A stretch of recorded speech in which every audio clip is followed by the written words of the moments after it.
Good morning મિત્રો, કેમ છો બધા? મજામાં? તો સવારના આપણું ગુડ મોર્નિંગ તો થઈ ગયું હતું અને જાગીને છે ને આપણે છે ને નક્કી કર્યું હતું કે આજે મસ્ત મજાના મિની પુડલા બનાવવાના થાય છે વિજય માટે. કારણ કે નાસ્તામાં છે ને સવારે મારે કંઈક અલગ નાસ્તો કરવો હતો, એટલે મેં છે ને બધું વેજીટેબલ છે ને કટ કરી અને ચણાના લોટમાં અને રવામાં છે ને મિક્સ કરી દીધું અને બધો મસાલો પણ એડ કરી દીધો અને મસ્ત મજાના જો આપણે મિની પુડલા બની રહ્યા છે.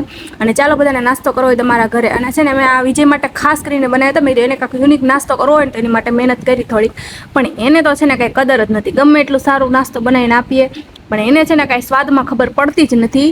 ખરેખરની વાત છે, ખોટી વાત નથી. મેં એને સવારે કીધું કે તમે નાસ્તો કરો અને પુડલો છે ને ટેસ્ટ કરીને મને કહો કે કેવો સ્વાદમાં બન્યો છે. તો કે નહીં, મને આવું ન ભાવે. અત્યારે તેઓ છે ને મારો દી ખરાબ કરતી ને મને છે ને કાયદેસર ભાખરી બનાવી દેવાને એટલે મારે હાલી છે.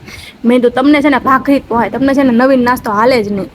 પછી એમ કરીને છે ને એ પણ એના કામે વહી ગયા અને હું પણ મારી નોકરી ઉપર વહી જાઉં, કારણ કે મારો પણ ટાઈમ આઉટ થઈ ગયો હતો અને હું પણ રેડી થઈને હું પણ જવા મળી નોકરી ઉપર. અને છે ને ગાઈઝ વાળ વળો તો મારા વાળ એટલા બધા ખરે છે કે વાત ન પૂછો.